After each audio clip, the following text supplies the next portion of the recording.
Good morning students, this is Rajpal in front of you और हम 10th class के अंदर है।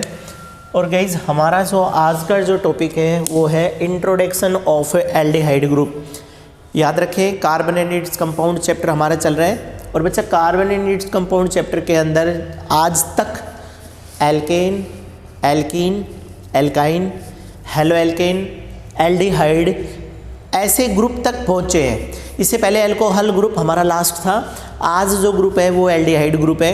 गाइज एल्डिहाइड ग्रुप को अगर आप देखें तो सबसे पहले जो बात हमारे सामने निकल करके आएगी वो है identity of the group. And in the category of identity RCHO is mentioned there. As usual, R is the carbon chain and CHO is the functional group. International Union of Pure and Applied Chemistry, that means IUPAC कहती है कि E word को replace करेंगे AL में, E word AL में replace होगा। उसके बाद अगर RCHO ग्रुप जो लगा हुआ है यहाँ लिखा हुआ है may also be written as, यानी कि CHO ग्रुप ऐसे भी लिखा जा सकता है। कैसे लिखा जा सकता है? R के साथ C डबल बॉन्ड O और H, because every time we focus to complete the valency of the carbon atom. हर बार हमें कार्बन एटम की वैलेंसी को कंप्लीट करने की कोशिश करनी है। So R C double bond O और H, कार्बन की वैलेंसी 4 होगी क्योंकि कार्बन टेट्राहेड्रल है। आपको उसके बाद देखें कह रहे कार्बन की ये वैलेंसी जिसको R से कंप्लीट किया गया है इसको R की बजाय H से भी कंप्लीट किया जा सकता था। इट मीन्स R की जगह पर हम इसको HC डबल बॉन्ड O और H भी लिख सकते हैं। तो गाइस आइएगा, इंट्रोडक्शन ओवर होने के बाद पता चला कि जो मेन कंक्लूजन आया वो है कि आज हम एल्डिहाइड ग्रुप पढ़ रहे हैं। And in the category of study of aldehyde group E word हटा करके AL लगाना है, AL वर्ड यूज़ करना है। सबसे पहला फॉर्मूला है हमारे पास HCHO। HCHO 2 है, एक हैश से इसका ट्रेड नेम लिखा गया है, नीचे इसका IUPAC नेम है। गाइस देखिएगा क्या बताया गया था, C को नंबर दीजिएगा 1 के लिए मिथ और सिंगल बॉन्ड है इसलिए AN और 1 पर ही कौन है AL। मतलब IUPAC ये कहती है कि अब तक के बताए हुए सारे रूल वैलिड होंगे। लॉन्गेस्ट कार्बन चेन यूज़ करनी है, हर कार्बन को नंबर देना है, फंक्शनल ग्रुप की तरफ से नंबरिंग करनी है और इस ग्रुप में फंक्शनल ग्रुप को भी नंबर देना है। सो CHO के C को नंबर मिला है, मीथेन 1 पर AL, मीथेनल। मार्केट में इसको बोलते हैं फॉर्मेल्डिहाइड।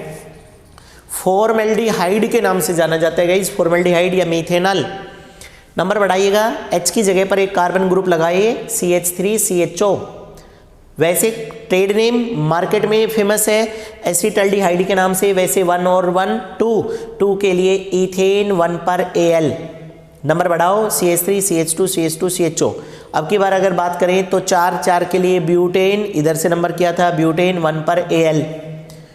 फिर उसके बाद है ना ग्रुप को मॉडिफाई किया गया गाइस, CH3 CH के ऊपर CH3, CH के नीचे Br और CHO। ध्यान से देखिएगा, अब की बार इधर से 1 2 3 4 नंबर ही दे दिया।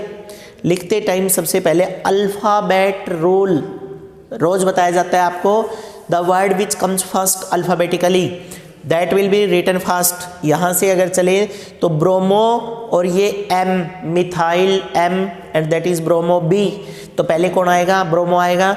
हेंस 2 ब्रोमो, 3 के ऊपर मिथाइल और टोटल कार्बन चेन हमारी 4 की बनी है, 4 के लिए ब्यूटेन 1 पर AL क्योंकि 1 पर ये CHO रहा। थोड़ा सा और कॉम्प्लेक्स करें, CH3 CH double bond CH CHOH and CHO। आपको बताया गया था कि जब कभी भी कोई बड़ा ग्रुप आ जाएगा तो बाकी के फंक्शनल ग्रुप होते हुए भी अपने आप को सब्स्टिट्यूट ग्रुप की तरह से बिहेव करवाएंगे। दैट मीन्स अब यहाँ पर जर्नल एक बार आइडेंटिफाई करिएगा, एक तो एल्कीन ग्रुप है, एक अल्कोहल ग्रुप है और एक एल्डिहाइड ग्रुप है। तो गाइज इनमें से आज तक जो ग्रुप बताए गए उनमें से सबसे ज़्यादा वेटेज किसका है? तो जवाब आता है सबसे ज़्यादा वेटेज है एल्डिहाइड का।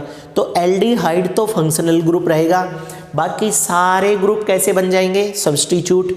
आपको बोला गया था कि अल्कोहल फंक्शनल ग्रुप है तो हम OL लगाएंगे और अगर अल्कोहल सब्स्टिट्यूट ग्रुप बना तो अल्कोहल को हाइड्रोक्सी बोला जाएगा।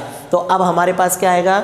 2 पे हाइड्रोक्सी, टोटल कार्बन 5, 5 के लिए पेंट, और 3 नंबर के ऊपर कौन है, 2 पे हाइड्रोक्सी, ये ओवर हो गया, कार्बन की सीधी चेन है, नंबर 5, 5 के लिए पेंट, 3 नंबर के ऊपर डबल बॉन्ड है इसलिए EN, और 1 नंबर पर Al, इसलिए 2 हाइड्रोक्सी पेंट 3EN1 पर Al, that is the write name.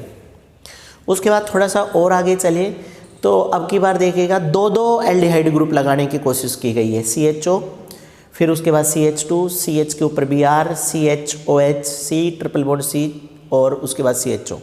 2 aldehyde group है, एक एल्काइन ग्रुप है, एक हेलो एल्केन ग्रुप है, एक एल्कोहल ग्रुप है, multi functional group are involve there.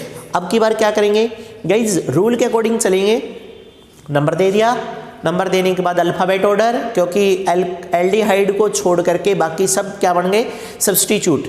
तो सब्स्टिट्यूट की कैटेगरी में अगर बात करें 5 ब्रोमो, 5 नंबर के ऊपर ब्रोमो, उसके बाद 4 पे हाइड्रोक्सी, टोटल 7 है, 7 के लिए हेप्ट, 2 पर YNE कंप्लीट लिखा गया है क्योंकि 1 पे और 7 पर डाई AL, वही वोवल के सामने वोवल नहीं आया, अब की बार यहाँ डाई का D है इसलिए E कंप्लीट आ गया। आई होप गाइज आपको ये ग्रुप समझ आ गया होगा। सबसे क्रिटिकल बात आज के लेक्चर की, और वो हमारे पास है कि ये जो फॉर्मल्डिहाइड था जिसको हमने रोक दिया था अभी, फॉर्मल्डिहाइड फॉर्मूला है HCHO, कभी कभी इसको ऐसे भी दिखाता है C डबल बॉन्ड OH और H, ऐसे भी लिखता है C डबल बॉन्ड OH और H, HCHO। Formaldehyde is there, keep in mind formaldehyde पे लिखा गया है 33%, कभी कभी 33 to 37 भी बोलता है, कह रहे 33% aqueous solution is called as formalin. Very very important guys, अगर आपसे कोई पूछे what you mean by formalin या अब what is the usages of aldehyde, aldehyde का यूज क्या है, तो हम बोलेंगे 33% aqueous solution is called as formalin, और it is use for the preservation of biological lab specimen.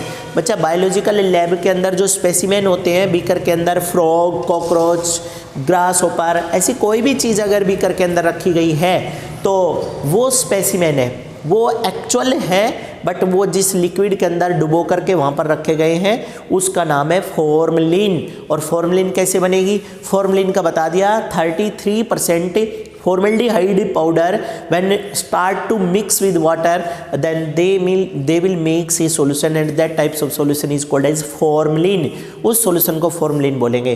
तो गाइस एक important बात निकल करके आई है कि what is the importance of formaldehyde, formaldehyde का importance क्या है, तो हमारे पास एक बात निकलती है formaldehyde is used for preparations of formalin। और फॉर्मलिन की अगर बात करें तो क्या आएगा, फॉर्मलिन की कैटेगरी के अंदर बात निकल करके आती है 33% aqueous solution is known as formalin which is acts as the biological lab specimen preservation. Biological lab specimen preservation के लिए इस चीज़ की यूटिलाइजेशन से प्लीज टेक द स्क्रीनशॉट।